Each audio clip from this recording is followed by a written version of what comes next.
Alright guys, what's going on? My name's Mobywan. I'm on my alt right now. His name's Carso. But that's not important. What is important is what I'm going to be showing you today. Now what I'm going to be showing you is ways that you can make gold using the add-ons Auctioneer and Auctionator. This is the way that I like to make gold, and this is the way that a lot of people like to make gold. Now you've seen the guys that can stand at the auction house and they can make 10,000 gold in a week, or they can make 2,000 gold in a day. Now I'm not going to promise that that's going to happen right away, but I can promise that you'll be making gold in a very short time. Alright, if you apply these tactics to your own game and you use them every day for 15-20 minutes, you can make this kind of gold. Now what I'm doing right now is I'm in the Auctioneer tab under the search tab, looking at vendor items. Now what vendor means is I can bid on something and I can buy it, get it from my mailbox, and sell it to a vendor for an immediate profit. It's very simple process to go to. What you're seeing right now is disenchant. You go into the disenchant tab, set your disenchanting levels, and what this is designed to do, it's designed to buy and bid on items that you can disenchant and sell for a profit. Now what people do is they put green items up, or even some blue items up sometimes that are way too cheap, and that just provides opportunity for guys like me to come along and bid and buy out on those kinds of items. What you're going to be seeing here is I'm actually using an add-on called Auctionator. Now what Auctionator does is something that Auctioneer doesn't do. Under the sell tab right now, I'm selling some arcane dust. Arcane dust is always very profitable for me.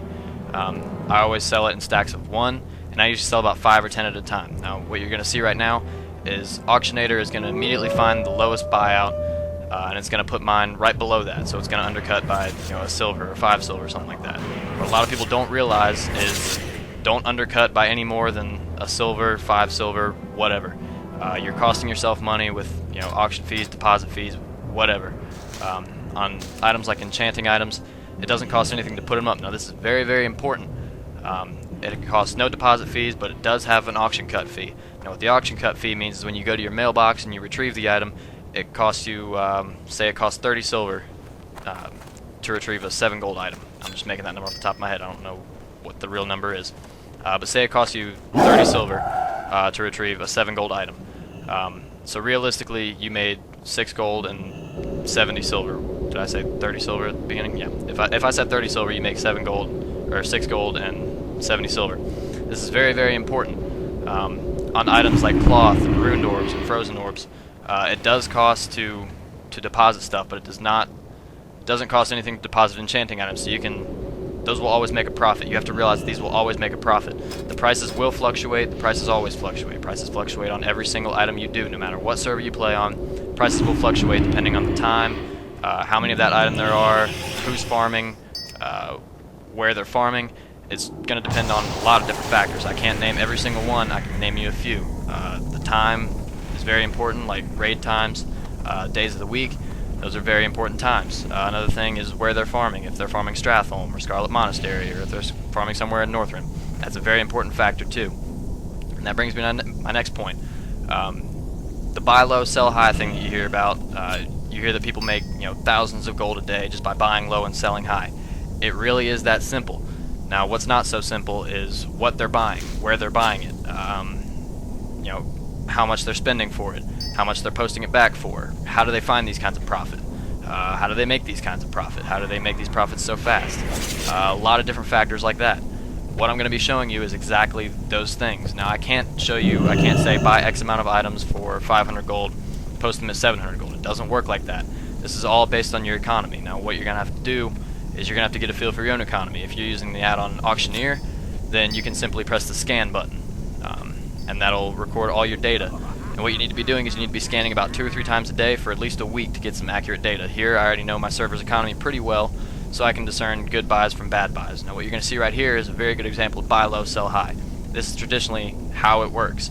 I see that something is, I see the ruined orb right now is selling for 99 gold, and then the next one up is 108 gold, so I see a very small gap there. That's enough of a gap to make a decent profit. It's, that's a 9 gold profit. That's a very small profit on an item like a ruined orb, but you have to realize that these kinds of profits, they do add up.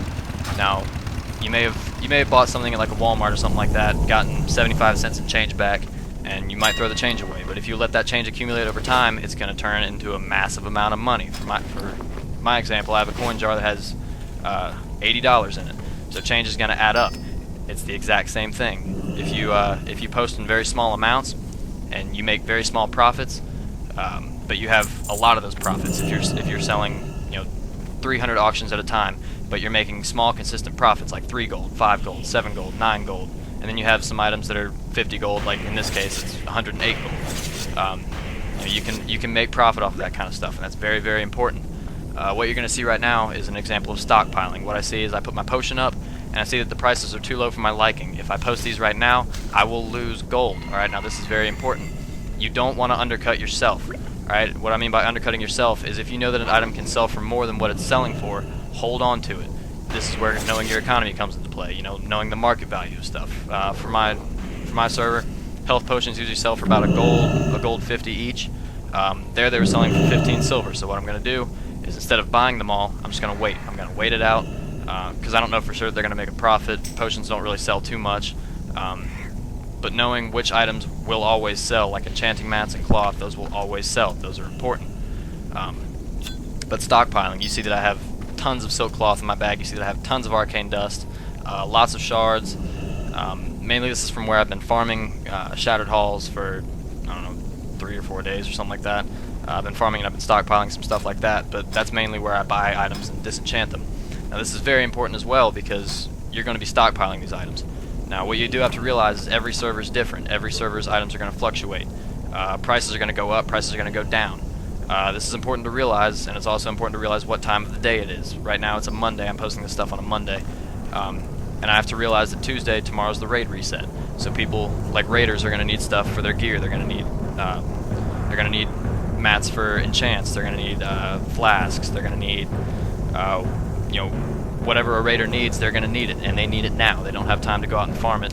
And they're going to pay through the teeth to get it. Now this is very important as well, because if people are willing to pay your price, people will buy your auctions. And this is very important because this is going to make your gold. Another thing that you can do is you can make this into a drinking game. Every time I say this is very important, take a little swig of your drink, grape juice, wine, whatever you're drinking. Later, I'm going to go more in depth into the buying and the selling. What you're seeing right now is I'm in the sell tab of Auctionator. This is a really cool feature where I can put the item that I want in there. Say I want to sell 12 stacks of infinite dust, and I want to sell them all in stacks of 1. This means I'm going to sell them single. This is what I always do for each kind of enchanting mat. I usually sell them in stacks of 1 because people usually need like 4, they need 6, they always need 20. But what the Auctionator tab does is it immediately undercuts by 1 gold, 5 gold, or something like that. Which brings me to my next point. When you undercut, if you do undercut, which you shouldn't be doing a lot of, you shouldn't be undercutting for a loss of a profit or something like that. But when you do undercut, you want to make sure that you're only undercutting by 1 silver, or 2 silver, or 5 silver. Never anymore. People assume that if you're buying a higher item or if you're selling a higher item, you need to undercut by more. This is not true. Okay? One thing that you do have to realize is on an item that's 200 gold, people are going to buy an item that's 200 gold and 6 silver before they're going to buy an item that's 200 gold and 7 silver because it shows up first. That's how things work. This is really important to understand because this is how a lot of your auctions are going to sell. Alright? And another big thing is you're going to see me going through all these tabs, right? These are the auctioneer tabs, these are the auctionator tabs. These are very, very important to get familiar with. You see that I have a lot of auctions, a lot of these are up for enchanting mats. I have an epic or two, but one thing that I do want to stress is enchanting mats do not have a deposit fee. This is very important, okay? Because you're going to be losing a lot of money on deposit fees if you're selling cloth in bulk, as well as selling epics and potions. Things that do have deposit fees, you'll be losing gold. Alright, if you're selling enough of them and you're not making that good of a profit, you'll be losing gold off that stuff. Enchanting mats never have a deposit fee. The only fee that they have is the auction cut. That's a very small fee, but you can still make profit. This is also very important to realize because enchanting mats, you can put them up for a year. And if you put them up at the right price, they will sell because everyone needs them. This goes for raiders, and people who are leveling might even need them. But people need enchanting mats. And they need them now because their gear has to be enchanted for raids. If you're not enchanting for your raids, you're not maximizing your DPS. If you're not maximizing your DPS, people are calling you a scrub. No one likes to be called a scrub. What you're seeing right now is I'm selling a bag. My other alt is a tailor, so he makes bags for this character. so I can put up and sell. This is very good as well because people need bags. Everyone needs a lot of bag space. That's one thing that you can do to make a lot more gold. Is if you're into farming, like using professions and all that, get more bag space because you'll be able to grind faster. Not faster. You'll be able to grind longer than you would if you're using the standard bags. Not going to get very far. This is just a quick video to get you guys started, guys. Rate, comment, subscribe. Tell me what you think. I'm gonna head out. I got a raid to go to. So, all right. I'll see you guys.